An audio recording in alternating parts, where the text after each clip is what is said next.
नमस्कार दोस्तों, आज हम बात करेंगे 3D क्षेत्रमिति के क्वेश्चनों के बारे में, बिल्कुल इजी वे में।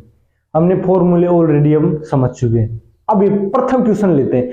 6 मीटर चौड़ी 1.5 मीटर गहरी एक नहर जिसमें पानी 10 किलोमीटर पर आवर की चाल से बह रहा है 30 मिनट में कितने क्षेत्रफल की सिंचाई कर पाएगी, जबकि सिंचाई के लिए 8 सेमी गहरे पानी की आवश्यकता है। बिल्कुल, अभी जो नहर है ये है घनाभाकार में, बिल्कुल इस प्रकार से नहर है, अर्थात ये घनाभाकार में। इसकी चौड़ाई है, ये गहराई कह दो चाहे ऊंचाई कह दो, वही बात है। और 10 किलोमीटर पर आवर की चाल से, अर्थात ये लंबाई। अब मैं बताऊं लंबाई किस प्रकार से है, तो घनाभाकार। और 30 मिनट में कितने क्षेत्रफल की सिंचाई कर पाएगी, जबकि सिंचाई के लिए 8 सेमी गहरे पानी की आवश्यकता है। कितनी क्षेत्रफल की सिंचाई कर पाएगी, 8 सेमी गहरे पानी की आवश्यकता है। अर्थात ये खेत में जा रहा है, अर्थात ये फील्ड में जा रहा है। ये पानी जो भी नहर से पानी आ रहा है वो फील्ड था, और खेत भी हमारा हमेशा घनाभाकार होता है। क्लियर? ये क्षेत्रफल हो गया और ये इसकी ऊंचाई हो गई, तो खेत में जा रहा है जितना भी नहर से पानी आएगा। ठीक है, अब हम समझते हैं कि किस प्रकार से क्वेश्चन सोल्व होगा। नहर से जो पानी आ रहा है खेत में जा रहा है, वो पानी तो फिक्स है ना। मान लो 15 लीटर पानी आया तो 15 लीटर खेत में जाएगा, तो पानी तो फिक्स है। अर्थात इन क्वेश्चनों में आयतन हमेशा फिक्स होता है, वॉल्यूम फिक्स होता है। जैसे कोई बेलन है, बेलन में आप 5 लीटर पानी पानी है इसमें 5 लीटर, ठीक। इसको हम एक गोले में डालें, ठीक है। तो ये 5 लीटर तो फिक्स रहेगा, आयतन तो 5 लीटर ही डालेंगे, इसमें कम ज्यादा नहीं होगा। इसकी शेप बदल सकती है।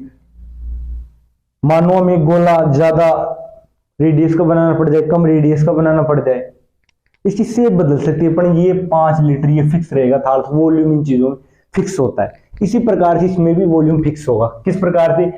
नहर का पानी खेत में जाएगा तो नहर और खेत में जो पानी जा रहा है वो फिक्स रहेगा, अर्थात आयतन। तो नहर भी घनाभाकार, खेत भी घनाभाकार, तो दोनों के आयतन अपन फिक्स कर देंगे। ठीक है, अब देखो नहर का आयतन लेते हैं। नहर क्या है? घनाभाकार, 6 मीटर। चल मीटर को हटा लेते हैं। 6 इंटू 1.5, चौड़ाई गहराई कह दो ऊंचाई कह दो, वही बात है। अब लंबाई लेते हैं। लंबाई क्या है? 10 किलोमीटर पर आवर की चाल से। अब इसको कैसे समझेंगे? देखो ये 10 किलोमीटर पर आवर, ठीक है, क्लियर। अब इसको लिख सकते हैं 1 किलोमीटर में 10,000 मीटर, मतलब सॉरी 1 किलोमीटर में 1 आवर में 10,000 मीटर, ठीक है। तो नहर का क्या सिस्टम है? नहर जो आ रही है, मान लो यहां खेत में पानी जा रहा है, ठीक है, यहां से, तो यहां से और यहां तक 10,000 मीटर तक, यहां से 10,000 मीटर हो गई माना यहां, तो यहां तक का पानी आ रहा है। इसे स्पष्ट है, 1 आवर में 10,000 मीटर। तो यहां से अंतिम बिंदु नहर का, जहां से पानी खेत में जा रहा है, और 10,000 मीटर यहां तक हो गया माना, तो यहां तक का पानी, नहर का पानी किसमें जा रहा है? खेत में जा रहा है। मतलब 1 घंटे में ये 10,000 मीटर का पानी आ रहा है, मतलब यहां तक। ये इसकी क्या होगी? 10,000 मीटर तक का पानी, अर्थात ये इसकी लंबाई। दबा, हम बात कर रहे थे इसकी 1 आवर 10,000 मीटर, ठीक है। तो ये इसकी क्या होगी? लंबाई हो गई। यहां खेत का पानी गिरे, यहां से क्या होगी? इसकी लंबाई हो गई 10,000 मीटर। तो अपन लंबाई लिख देंगे 10,000 मीटर, ठीक। तो ये क्या हुआ? 1 घंटे में इतना पानी नहर में आएगा, 1 घंटे में इतना पानी नहर में आएगा। तो अपने को तो यहां आधा घंटा चाहिए, तो 1/2 इक्वल टू वही आयतन फिक्स। अब खेत का आयतन लिखेंगे, ठीक है।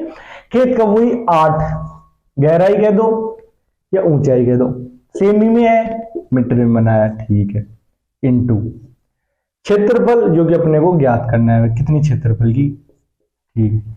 इस प्रकार से ये सोल्व। अब ये सोल्व कर दो, कोई समस्या नहीं है इसमें, बिल्कुल कितना इजी हो गया। सोल्व करो।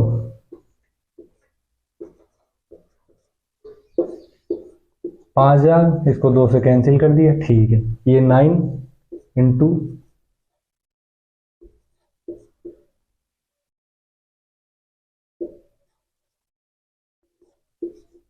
ये आ गया क्षेत्रफल। ये कैलकुलेशन तो आप कर ही लेते, इसमें कोई समस्या नहीं है। 2500, ठीक है। इसको इससे गुणा करेंगे तो हो जाएगा 5625।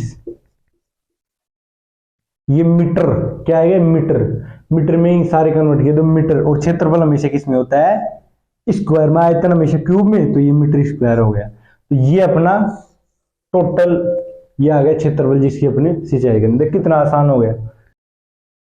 अब हम लेते हैं सेकंड क्वेश्चन। ये सेकंड है, फर्स्ट लिख दिया सेकंड, वो और ये क्लियर हो जाएगा, उससे कम समझ में आया तो ये वैसा ही क्वेश्चन लिया है मैंने। एक किसान अपने खेत में बनी 10 मीटर व्यास वाली और 2 मीटर गहरी एक बेलनाकार टंकी को आंतरिक व्यास 20 सेमी वाले एक पाइप द्वारा एक नहर से जोड़ता है। यदि पाइप में पानी की 3 किलोमीटर पर आवर की चाल से बह रहा है तो कितने समय बाद टंकी पूरी भर जाएगी। बहुत ईजी है। इसमें क्या है कि वही सेम सिस्टम है, आयतन वाला फिक्स रहेगा। एक किसान खेत में बनी 10 मीटर व्यास वाली और 2 मीटर गहरी, ये बेलनाकार टंकी हो गई, ठीक है, ये बेलन का आयतन लेंगे, ठीक है। और ये पाइप है आंतरिक व्यास वाला 20 सेमी वाले एक पाइप द्वारा एक नहर से जोड़ता है। अब इसमें वही पाइप है जो गोल मुंड, देखो टंकी तो ये हो गई बेलनाकार टंकी, ठीक है, और इससे एक पाइप आ रहा है ये वाला, और इससे पानी गिर रहा है इसमें, ठीक है, इस प्रकार। तो जो इसमें पानी जो मान लो 5 लीटर है तो ये इसमें 5 लीटर ही जाएगा, तो ये आयतन फिक्स हो, ये भी बेलन ये बेलन, ठीक है। ये बेलन लंबा बेलन हो गया, इसकी लंबाई ज्यादा हो गई, ठीक है। इस प्रकार से अपन इसको सोल्व करेंगे। अब देखते हैं अपन, ठीक, देखो एक किसान अपने खेत में 10 मीटर व्यास है, ठीक है, तो इसको हम बनाएंगे त्रिज्या, रेडियस। तो अपन लेते हैं पाई, बेलन का आयतन क्या होता है, पाई आर स्क्वायर एच, और यहां आगे भी पाई आर स्क्वायर एच, ठीक है। ये 2 कर लेता हूं, इसको 1 कर लेता हूं, तो ये अलग अलग है, ये टंकी की है और ये पाइप की है। पाई से पाई तो कैंसिल होता है, इनमें पाई का अपनी समस्या नहीं होती, ये कैंसिल हो जाता है, आयतन ये फिक्स होता है। R1 जो कि बेलन टंकी, बेलनाकार टंकी का है, क्या है, रेडियस क्या है 5, तो 5 का स्क्वायर इंटू एच, एच मतलब गहरी या ऊंचाई, तो 2,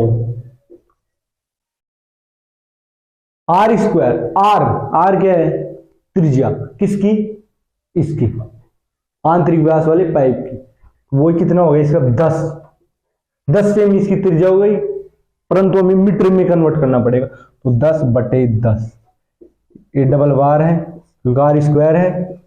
एच, अब एच क्या लेंगे अपन, एच 3 किलोमीटर पर आवर की वही पाइप है और इतना लंबा है, तो 3 किलोमीटर मतलब 1 आवर में 3000 मीटर, क्लियर, 3000 मीटर पानी आ रहा है, 1 आवर में 3000 मीटर, ठीक है। तो ये अथॉरिटी 3000, यहां मान लो टंकी का पानी गिर रहा है, तो यहां से यहां तक ये 3000 मीटर के बाद का पानी आ रहा, तो इसकी लंबाई कितनी हो गई, 3000 मीटर, 3000 मीटर हो गई, ठीक है। तो कितने समय बाद टंकी पूरी भर जाएगी, तो कितने समय बाद, माना टी समय बाद, मतलब अपने को टी ज्ञात करना है, टी समय बाद टंकी भर जाए, तो 2 जीरो से 2 जीरो कैंसिल, ठीक है, ये 2 जीरो से 2 जीरो कैंसिल, क्लियर, ये हो गया। अब आओ, ये हो गया 50 इक्वल टू ये 30 इंटू टी, तो अपने को टी का मान ज्ञात करना है कितने समय में, तो टी का ये 0 0 कैंसिल कर दो, तो 5/3 टी अर्थात समय। अब ये 5/3 किसमें, हावर में आएगा, अर्थात घंटों में आएगा, क्योंकि हमने हावर माना है, ठीक है। तो 5/3 घंटों में, अर्थात 1, अब इसको भाग मत दो क्योंकि ये वैसे मिनटों में कन्वर्ट कर लो इसको, ठीक। तो 5/3 आवर में इंटू मिनट में कन्वर्ट करेंगे तो 60 से मल्टीप्लाई 20 इंटू 5, 20 पंजे 100, अर्थात 100 मिनट में टंकी पूरी भर जाएगी। अब हम बात करेंगे थर्ड क्वेश्चन की। 3 मीटर का एक कुआं है जो 14 मीटर गहराई तक खोदा जाता है। इससे निकली हुई मिट्टी कुएं के चारों 4 मीटर तक वर्ताकार वलय बनाते हुए समान रूप से फैलाकर एक प्रकार का बांध बनाया जाता है। बांध की ऊंचाई ज्ञात करो। अर्थात एक कुआं है जो कि बेलनाकार है, बिल्कुल सिलेंडरिकली शेप में है, बिल्कुल। इसकी त्रिज्या है 1.5 मीटर। देखो ये व्यास, ये त्रिज्या आदि, गहराई कह दो, हाइट कह दो, वही बात है, 14 मीटर। अब क्या हुआ कि जो इससे मिट्टी निकलेगी इसके चारों ओर एक वलय बना रहे हैं, ठीक है, अर्थात बांध बना रहे हैं, वो भी बेलनाकार होगा। किस प्रकार से? इस प्रकार से कोई बांध बना दिया, ठीक है। इसकी कुछ ऊंचाई होगा अर्थात बेलनाकार होगा इस प्रकार, ठीक है। तो ये इसकी जो चौड़ाई दे रखी है चारों ओर 4 मीटर तक, ये यहां से 4 मीटर तक चौड़ा होगा ये बांध। अब इसको अपने को ऊंचाई ज्ञात करनी, इस बांध की कितनी ऊंचाई तक मिट्टी आ जाएगी अपन जो इसमें डालेंगे, ठीक है। तो वही आयतन बराबर हो जाएगा इसमें, ठीक है। तो बेलन का आयतन अर्थात कुएं का आयतन और वर्ताकार वलय का आयतन ये सेम रहेंगे। तो हम इसको 1 मान लेते हैं। ये है कुएं का आयतन, ठीक है, और ये होगा वलय का आयतन। इधर ये सेम रहेगा, मैंने बताया आयतन जितनी मिट्टी इससे निकलेगी उतनी मिट्टी वलय पे आएगी, तो ये आयतन तो फिक्स होगा।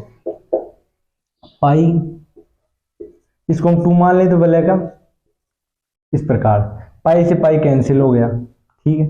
R1 क्या है? R1 1.5 मीटर का होल स्क्वायर इंटू H1 क्या है? 14 14। R2 देखते हैं वलय की त्रिज्या। तो देखो यहां से अपने ये भी 4 है, ठीक है। तो ये पूरी कितनी होगी? 4 प्लस 1.5 5.5, तो ये हो गई 5.5 का स्क्वायर। परंतु अपने को ये याद नहीं करनी, अपने को तो ये याद करनी ओनली। तो इसमें से ये घटा दे, तो ये आ जाएगी 1.5 मीटर, और H2 अपन को ज्ञात करना है, बिल्कुल। अब इसको अपन सोल्व करते हैं। 1.5 की 1.5 अपन इस प्रकार से लिख लो, ये 14। इसको अपन एक तरीका है, इसको स्क्वायर करें, इसमें से घटाएं। दूसरा तरीका है a² माइनस b², ये इसमें ही। अब ये सोल्व होता है a plus B into A minus B. अब इसको सोल्व करते हैं, a तो 5.5, b 1.5। अब इसमें ये रखो, पहले इनको जोड़ो, तो जोड़ेंगे तो 7। अब इनको घटाओ तो 4 इंटू H2, बिल्कुल। अब इनको सोल्व कर लो, ये 7 से कैंसिल हो गया 2 बार, ठीक है। ये कैंसिल होगा, इधर 2 हो गया, इधर 2, ठीक है। अब 1.5 इंटू 1.5 अपॉन में 2 इंटू H2, बिल्कुल ये आ गया। अब इनको अपन ऊपर गुणा कर लो, गुणा करेंगे तो क्या होगा? इस प्रकार। अब इसको डिवाइड करेंगे तो क्या आएगा? 1.12 H2। अब ये क्या आएगा? 1.12। आगे हल करना चाहो तो 5 आ जाएगा, तो ये 2 तक भी काफी है। ये मीटर में आए क्योंकि ये सभी मीटर में है। देखो 1 मीटर, ठीक है, तो ये मीटर में आएगा। तो इस वलय की ऊंचाई कितनी आ गई? 1.125 मीटर। तो आशा करता हूं ये चीजें समझ में आ गई। अब हम बात करेंगे चौथा क्वेश्चन। दवा का एक कैप्सूल बेलनाकार है जिसके दोनों सिरों पर एक अर्धगोला लगा हुआ है। पूरे कैप्सूल की लंबाई 14 mm है और उसका व्यास 5 mm है। इसका पृष्ठीय क्षेत्रफल ज्ञात करो। बिल्कुल बहुत ईजी है। ये कैप्सूल है, इस प्रकार से अपना कैप्सूल होता है, बिल्कुल आपने कभी खाया होगा इस प्रकार। ये कैप्सूल है और इसके दोनों तरफ अर्धगोले लगे हुए हैं, बिल्कुल। अब इसका अपने को पृष्ठीय क्षेत्रफल ज्ञात करना है। क्या ज्ञात करना है? पृष्ठीय क्षेत्रफल, अर्थात इसका वक्र पृष्ठ ज्ञात करना है। एक तरह से अपन ये कह सकते हैं CSA, कर्व सरफेस एरिया, बिल्कुल। कैसे ज्ञात होगा? बिल्कुल सीधा है। इसका वक्र पृष्ठ अर्थात बेलन का वक्र पृष्ठ, बिल्कुल बेलन का वक्र प्लस जो अर्धगोले लगे हुए हैं उनका वक्र पृष्ठ। तो दोनों अर्धगोलों का 2 है तो 2 है, दोनों अर्धगोले का वक्र, अर्धगोले का वक्र, बस हो गया क्वेश्चन। अपने को ये बात समझ में आ गई तो सेकंडों में अपन कर देंगे, बिल्कुल। बेलन का वक्र क्या होता है? 2πRh, बिल्कुल ये होता है। इसका क्या होता है वक्र? 2πr², ये होता है, बिल्कुल। या अपन 2 कॉमन ले लो, 2 नहीं काफी चीजें आ जाएंगी कॉमन। 2 पाई, इनकी एक सेकेंड ये देख लो, इनकी कैप्सूल की लंबाई है 14 mm, मतलब 14 mm संपूर्ण की लंबाई, ये याद ध्यान रखना। कैप्सूल की दे रखी है अपने, बेलन की नहीं दे रखी। और इसकी व्यास अर्थात इसका 2.5 क्या रेडियस, तो 2.5 ये होगा इधर, 2.5 ही इधर होगा। ये समझ रहे हो ये चीज, ये भी 2.5 है, तो ये भी 2.5 होगा इधर भी। ये वैसे लिख दिया, ये यहां तक कर लो आप। ये भी 2.5, ये भी 2.5, ठीक है। ये टोटल 14 है इसकी, तो बेलन की कितनी बचेगी, 2.5 इधर 2.1, अर्थात 5 घटा दो 14 में से, तो ये आएगी 9 mm, क्या है, बेलन की लंबाई हो गई। क्यों, 2.5 ये घट गया और 2.5 ये घट गया, अर्थात 2.5 प्लस 2.5 5, 14 में से 5 गए तो 9 बच गए, बिल्कुल। अब देखो 2 पाई आर, आर तो दोनों ही सेम है तो आर भी कॉमन आ जाएगा, 2 पाई आर कॉमन आ जाएगा। यहां बचा एच, यहां बचा 2, इसमें आर, ये बच गया, बिल्कुल आ गई होगी समझ में। 2 22/7 अपन जानते हैं, आर का मान कितना है, वही 2.5।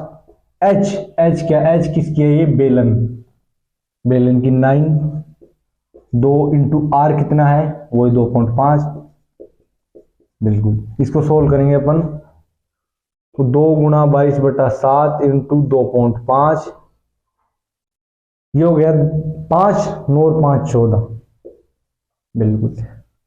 अब मैं जल्दीबाजी करता यहाँ इसको काटने की कोशिश करता, बिल्कुल काटना नहीं है, लास्ट में अपने आप सॉल्व हो जाएगा। 7 दूनी 14 2। अब ये कितना होगा, ये तो हो गया 44 इंटू 2.5 इंटू 2, बिल्कुल। अब ये कितना हो गया, 44 इंटू 5, ये कितना हो गया, 225। वो सॉरी 225 नहीं होगा, 4 5 20, 220, सॉरी 220 हो गए, 220। ये क्या आएगा, 220 पृष्ठीय क्षेत्रफल। हम बात करेंगे ठोस धातु घन को पिघलाकर, अर्थात ये थोड़े से हट के क्वेश्चन आ गए, वैसे है इजी पर आजकल यही क्वेश्चन प्रचलन में। अब देखो, एक ठोस धातु घन को पिघलाकर 5 छोटे घन बनाए गए हैं। एक घन था, उसको पिघला के 5 छोटे घन बनाए गए, जिनके आयतन का अनुपात ये दे रखा है, 1:1:8:27:27। इस प्रकार बने 5 नए घन का कुल पृष्ठीय क्षेत्रफल मूल घन के पृष्ठीय क्षेत्रफल से कितना % अधिक है, बिल्कुल अपने को ये याद करना है, ठीक है। जैसे कोई बड़ा घन है, ओके, इससे पिघला के छोटे छोटे घन बनाए गए हैं, ऐसे 5, ठीक है। इनका अपने को आयतन दे रखा है 1:1:8:27:27। इस प्रकार से ये आयतन दे रखा है और ये बड़ा घन है, ठीक है। अब इसका आयतन क्या होगा, आयतन तो मैंने बताया था हमेशा सेम होता है, और इससे पिघला के तो आयतन तो फिक्स ही है, ठीक है। जैसे 5 सिक्कों को पिघला के हमने मान लो कोई मेटल बना दी, कोई अन्य कोई गिलास कुछ ही बना दिया, तो आयतन तो फिक्स है, तो आयतन तो फिक्स है। तो ये कितना आयतन है इसका, 64, तो ये इसका 64 है, ठीक है। और अपना आयतन का फॉर्मूला जानते हैं, घन में a क्यूब बराबर a क्यूब, ये है आयतन, ठीक, ओके। तो यहाँ a क्यूब बराबर कितना हो गया, 64, तो a कितना हो गया 4, और a स्क्वायर पृष्ठीय क्षेत्रफल, पृष्ठ का क्षेत्रफल कितना हो गया 16, ठीक। इस प्रकार ये बड़े घन का, अब ये छोटे घन का, ठीक है। छोटे घन का अपन को दे रखा है ये आयतन है ये, ठीक है, आयतन दे रखा है। अब आयतन दे रखा है तो अपन इसकी भुजा निकालें, अर्थात क्या भुजा, इसकी तो एक ही होगी, करके देख लो। 8 क्यूब, ये मतलब एक क्यूब है और अपने को a निकाल रहे हैं, तो a क्यूब से अपने ये आए, ये तो कोई एक का क्यूब कर लो वही है, अपन 2 का क्यूब करने देख लो, इसकी 2 होगी भुजा, सही है ना। 2 का क्यूब कर लो 8 हो गया, ठीक है। यहाँ देख लो ये a निकाल रहे हैं, a क्यूब अपने को पहले से दिया है, उल्टा निकाल रहे हैं, a क्यूब से a की तरफ आ रहे हैं, और ये होगा 3, ये भी 3, देख लो जी, 3 3 की क्यूब और 27, 3 क्यूब और 27, अर्थात ये तो इनकी भुजा आ गई। ठीक है, 5 छोटे और इनका ये पृष्ठीय क्षेत्रफल कितना आएगा, 1 का स्क्वायर करो, 1 का स्क्वायर है, इसका 4, इसका 9, इसका 9, बिल्कुल ये इसका पृष्ठीय क्षेत्रफल हो गया, इन 5 होगा। ठीक है, हो गया। ठीक है, अब इनको जोड़ दो। अब यही तो पूछ रहा है अपन को कि घन का कुल पृष्ठीय क्षेत्रफल मूल घन के पृष्ठीय क्षेत्रफल से कितना % अधिक होगा। ये इसमें आए हैं, इनका पृष्ठीय क्षेत्रफल ऑटोमेटिक बढ़ जाएगा। अब देखते कितना बढ़ा है, देखो ये तो है कितना पृष्ठीय क्षेत्रफल, 16। ठीक है, ये कितना, 9 9 18 18 4 22, 22 और 2 24, तो इनका कितना हो गया, 24 हो गया पृष्ठीय क्षेत्रफल। और ये जो बड़ा घन था इसका कितना, 16। तो कितना बढ़ गया बताओ आप, ये बढ़ गया 8 बढ़ गया, पहले 16 था अब हो गया 24। ठीक है, तो 8 बढ़ा किससे बढ़ा, 16 से। देख परसेंटेज निकालना है बड़ो कि मूल घन से पृष्ठीय क्षेत्रफल कितना % अधिक हो गया, तो 8 बढ़ा 16 से। ठीक है, इंटू 100 अर्थात 50% इंक्रीज हो गया। ये आपको बात समझ में आ गई होगी, 50% इंक्रीज हो गई।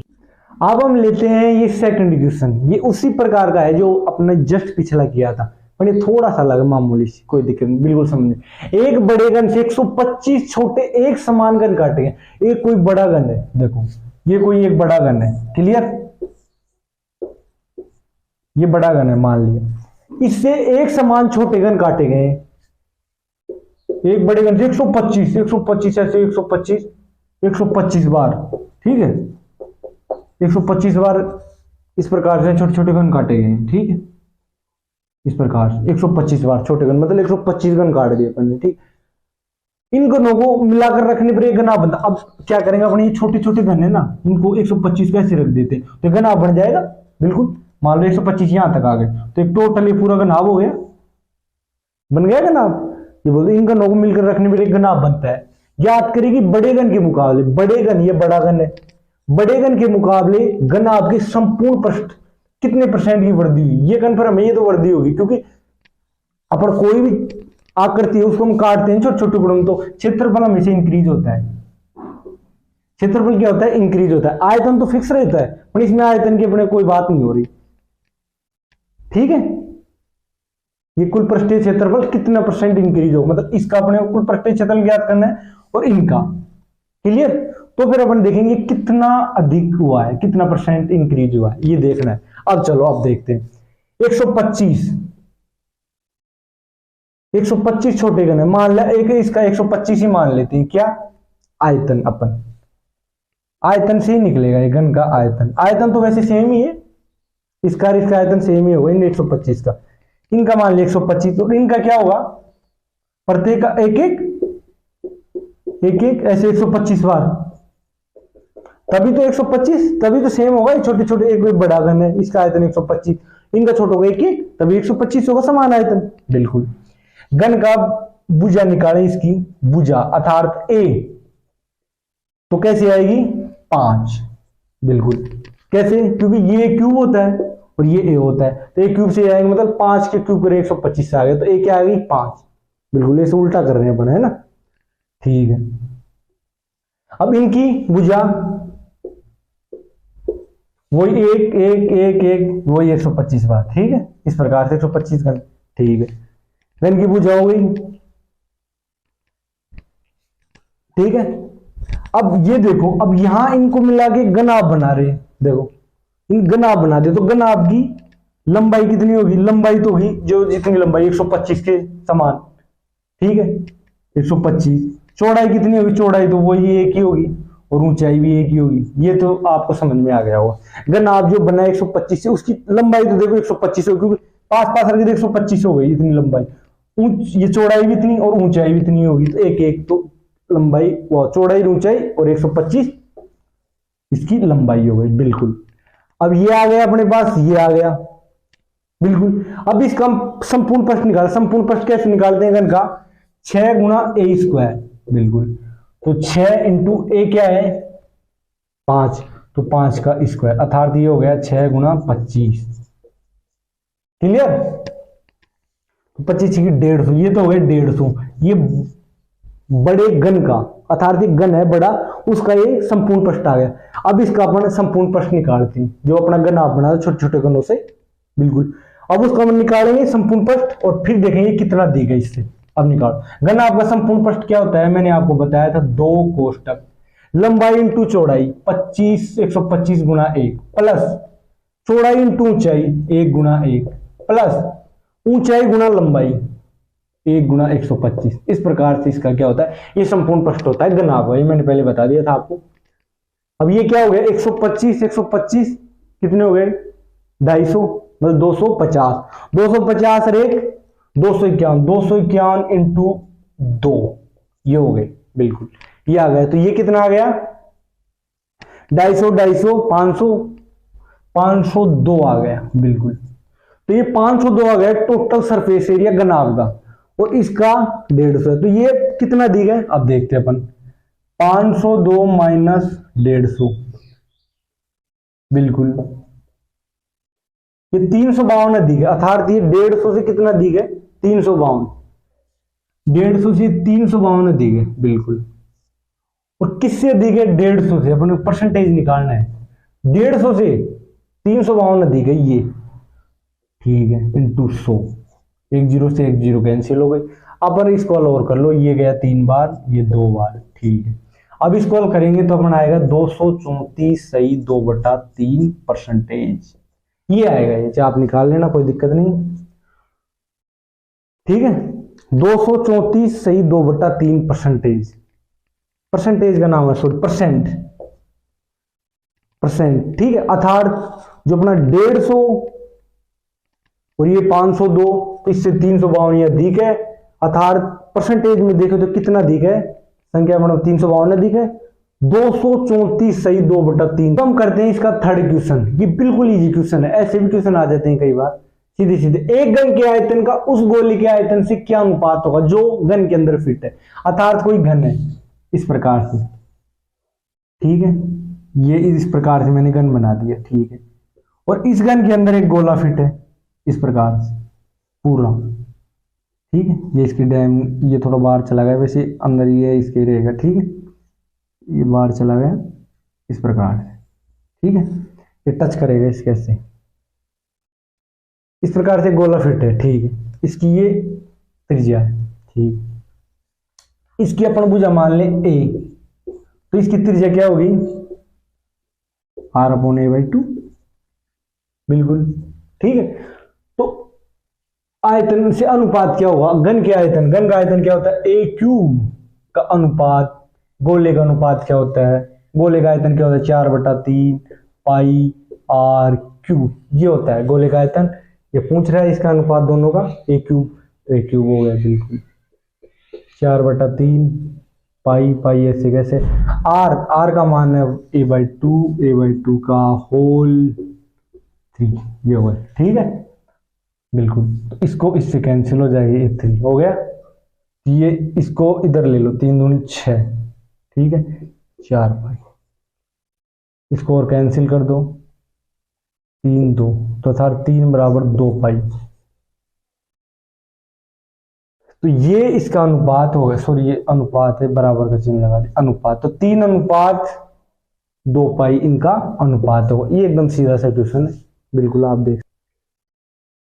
अब हम बात करते हैं चौथा क्वेश्चन, दो शंकुओं का आयतन 1:4 अनुपात में, उनका व्यास 4:5 में, तो उनकी ऊंचाई का अनुपात। ये हाल ही में जो अपने सीईटी हुई थी ना, ग्रेजुएशन वाली, स्नातक वाली, उसमें आया, चाहे आप पेपर उठा के देख लेना चाहिए। ये कई क्वेश्चन आए, देख कितने इजी क्वेश्चन आ रहे हैं। आप सोच रहे होंगे इतने इजी क्वेश्चन क्यों करा रहे, क्योंकि आते ही इजी है राजस्थान में। तो सीजीएल की मैं बात नहीं कर रहा यहाँ, मैं सिर्फ राजस्थान लेवल की बात कर रहा हूँ। तो सीईटी स्नातक में आया था, बताओ सीईटी जो हुआ हाल ही में।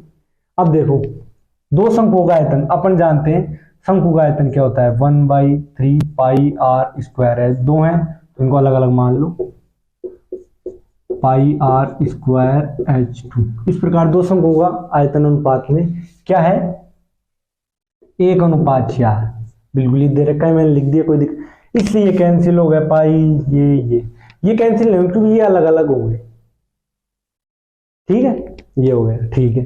तो अब ये आ गया आर स्क्वायर 1H1 अनुपात आर स्क्वायर कितना आ गया, ये 1:4, बिल्कुल ये आ गया। ठीक है, अब देखो दूसरी चीज और दे रखी, उनका व्यास का अनुपात, और व्यास अपन जानते हैं 2r1 अनुपात 2r2, क्योंकि व्यास त्रिज्या का दुगना होता है। ठीक है, दुगना कर दिया, ये 2 से 2 तो कैंसिल हो ही जाएगा। ये दे रखा है 4:5, अर्थात r1 4 और r12 5, ये अनुपात में। अब यहां लिख दो r1 4, तो 4 लिखेंगे अपन स्क्वायर इंटू H1। ठीक है, अनुपात r2 5 स्क्वायर H2 अनुपात 1:4। देखो ऊंचाई को अपने आप, ऊंचाई बच गई, ऊंचाई का अपने आप ही आ जाएगा। तो H1 अनुपात H2, ये इसके नीचे चले जाएंगे। ठीक है, 4 का स्क्वायर, ये 5 का स्क्वायर। ठीक है, इस प्रकार ये अनुपात इसमें बीच में लग जाएगा। बिल्कुल, आशा करता हूँ क्लियर हो गए होंगे आपके। अब इसमें क्या है, ये 16 अनुपात 4, ये 25, आपस में गुणा कर दो, 25 अनुपात 64, अर्थात ऊंचाई का अनुपात क्या है 25 अनुपात 64। इनमें ऑप्शन दे रखा था, उनमें ये था ही नहीं ऑप्शन, है इनमें से कोई नहीं, ये लिख रखा था इनमें से। हम बात करेंगे अब छठे क्वेश्चन, किसी घन की प्रत्येक भुजा को x सेमी बढ़ाने पर, y सेमी, k सेमी बढ़ाने पर इसका TA से 44% बढ़ जाता है, तब इसके आयतन में हुई परसेंटेज वृद्धि। ये बहुत अच्छा क्वेश्चन है, बार बार आता, आप एक बार इसको समझ लो।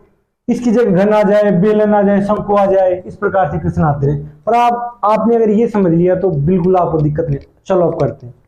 TA से घन की प्रत्येक भुजा को x सेमी बढ़ाने पर इसका TA से 44% बढ़ जाता है, तो 44/100 परसेंटेज को ऐसे इस प्रकार से करोगे आप।